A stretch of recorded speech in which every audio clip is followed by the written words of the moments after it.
Welcome to Kenton's videos. Enjoy the video. In this video, I will show you how to make red velvet croissants. Start by mixing flour, sugar, cocoa powder, and a pinch of salt. Then incorporate milk, melted butter, and a touch of red food coloring. Knead this mixture until it's wonderfully smooth and elastic, which usually takes about 8 minutes.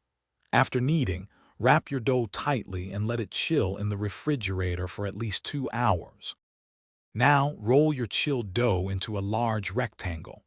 Spread a thin, even layer of softened butter over 2/3 of the dough. Fold the unbuttered third over the middle, then fold the remaining third over that like a letter. Chill for 30 minutes.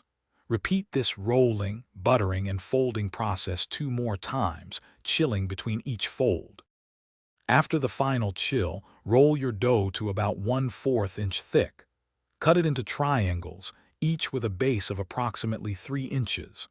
Starting from the wide base, gently roll each triangle towards the point.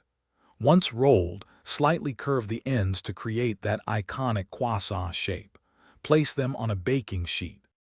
Allow your shaped croissants to proof in a warm spot for about 1.5 to 2 hours until they look puffy.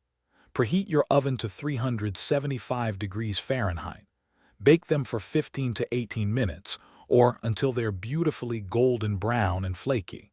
For an extra treat, drizzle with a simple cream cheese glaze once they've cooled slightly. Thanks for watching. Consider subscribing if we helped you.